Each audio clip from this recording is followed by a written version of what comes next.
This video is a quick overview of an analysis called the chi-square. Now, I know when you look at the spelling of this, you're tempted to call it a chi square, but it's actually pronounced chi, and it's based on the Greek letter chi, which looks like a cursive X.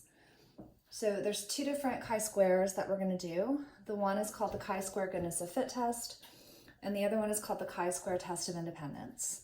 Now, in both cases, right, so the similarity between them is that in both cases, our dependent variable is going to be a category. All right, and this is something that's totally different than what we've done this semester.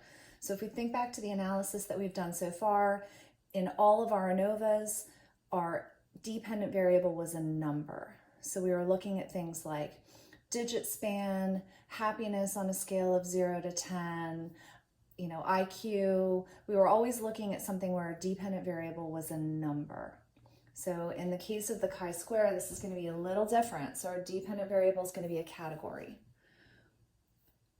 The chi-square goodness of fit test actually doesn't have an independent variable at all. So this is a totally different, new, and unusual analysis compared to what we've done all semester. All semester, we've been looking at relationships between independent and dependent variables. But in the case of the chi-square goodness of fit test, there's no relationship to look at because we only have a dependent variable. The focus of this analysis is on whether there's an imbalance. So for example, we might do a problem where we count up the number of males and females in a classroom and we ask ourselves, is there an imbalance in gender?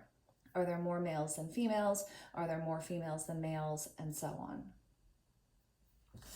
The chi-square test of independence, in the sense that we've added in an independent variable, it looks a little bit more like what we've done all semester. So we've got an independent and a dependent, and in both cases, they're categories. So the focus of the chi-square test of independence is on the relationship between the independent and dependent variable. So a good example of this might be to go through a classroom, count up the number of males and females, and for each male and female, ask them to report their eye color, and then we can look at whether there's a relationship between gender and eye color. All right, so gender is obviously a category. You're in a dichotomous sense, you're either male or female. Of course, we could add in some other categories today based on social norms, but in thinking of it as a dichotomy, we're talking about male and female. And then for eye color is obviously also a category. Maybe you have blue, maybe you have green, maybe you have brown, maybe you have hazel. In either case, it's not a number, it's a category.